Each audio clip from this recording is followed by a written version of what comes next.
January 27th, 2025, Mesa, Arizona. A 14-year-old girl slips quietly into the night. Her name is Emily Pike. Hours later, her bed is empty. Her window screen is kicked out, and the group home staff tell police she's gone. For weeks, her family begged for answers, wondering why she hadn't come home. Then, on Valentine's Day, hikers made a gruesome discovery along Highway 60. Emily's dismembered body, stuffed into trash bags and left in the desert. Her brutal murder has not only shaken Arizona, it has exposed haunting flaws in the system that was supposed to protect her. This is the story of Emily Pike, a teenager who pleaded not to be sent back to the group home she feared, only to end up silenced forever. Emily Pike was a 14-year-old Native American girl from the San Carlos Apache Tribe in Arizona. By all accounts, she was sweet, artistic, and creative. A teenager who loved to paint, who laughed easily, and who dreamed of a safe and happy home. But Emily's childhood wasn't easy.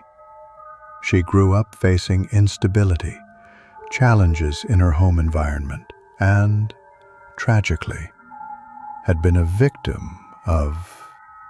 In 2023. Following that trauma, Emily was placed in the custody of the Department of Child Safety and moved into a group home in Mesa. The group home system is supposed to protect children like Emily, yet for many, it feels more like a prison than a place of healing.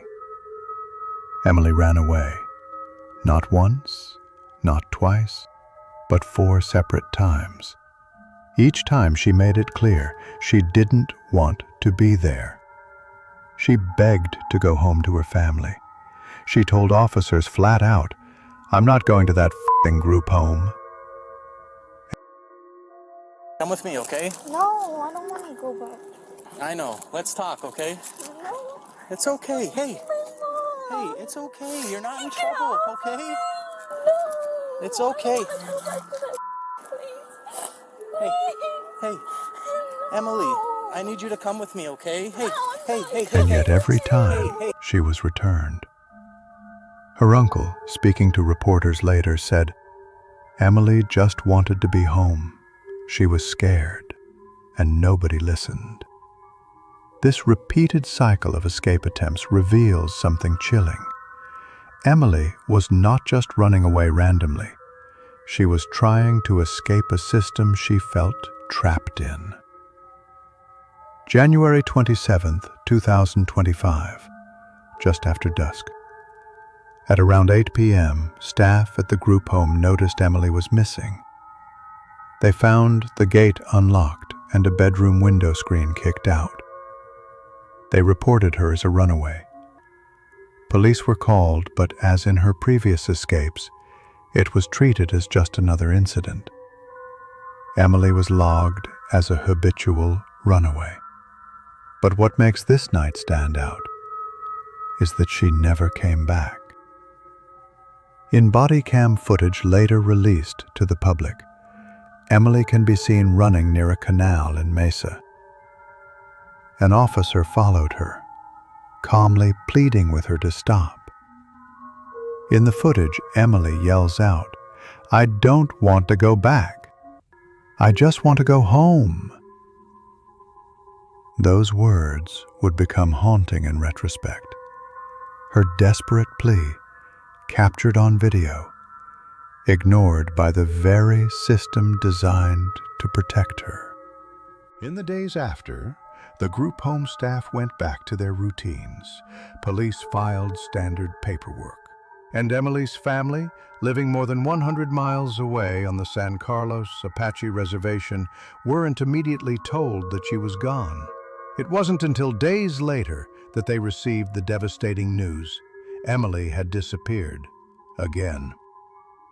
2 weeks passed with no sign of Emily.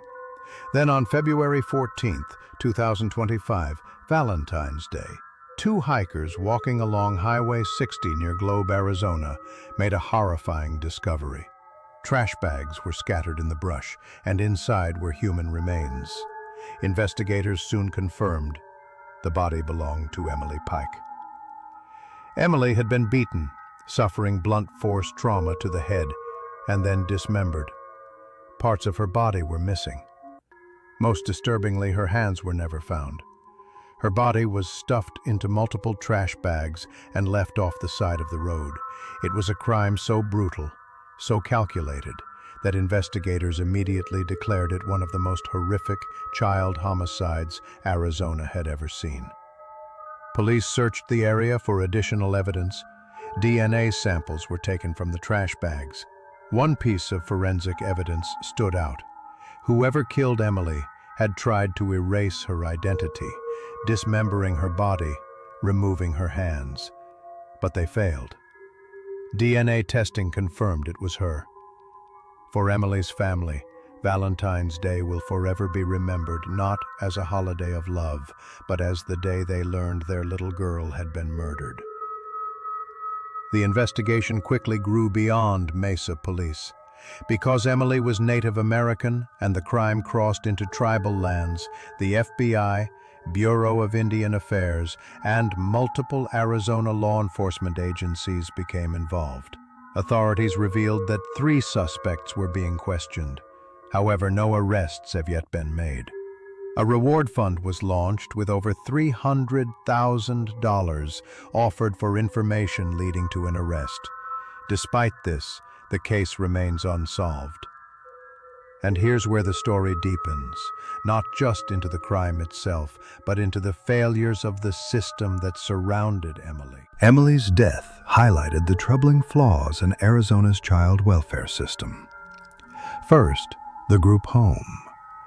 Despite Emily's repeated pleas not to return, she was always placed back there. Staff often delayed reporting her missing. In some cases, hours passed before police were even called. Second, the response. Emily's disappearance was treated as a runaway case, routine, not urgent.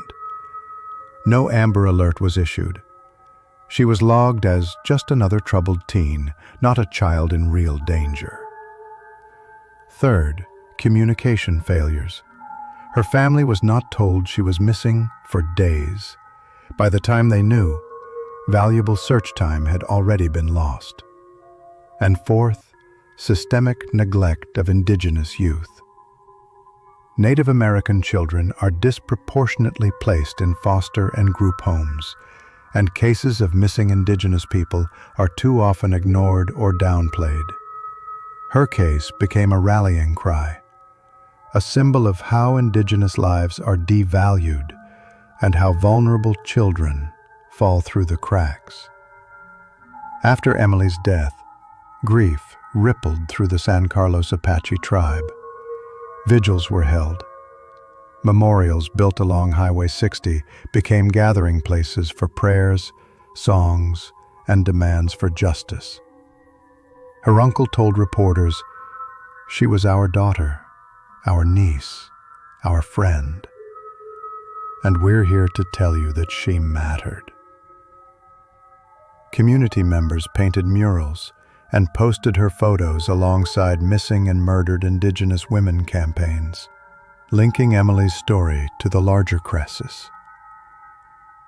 In response to Emily's death, Arizona lawmakers passed Emily's Law, creating the Turquoise Alert system, the first of its kind in the state. Modeled after Amber Alerts, the system specifically focuses on missing Indigenous people under age 65. This law was a direct acknowledgement that Emily's death should never have happened, and that no Indigenous child should vanish without immediate action ever again. Emily Pike was just 14, a teenager who wanted to go home, who begged not to be left in a place she feared. Instead, she was silenced in the most brutal way imaginable. Her case is still unsolved, but Emily's voice continues to echo through new laws, through grieving families, and through every person demanding that the system finally change. She mattered. She will not be forgotten.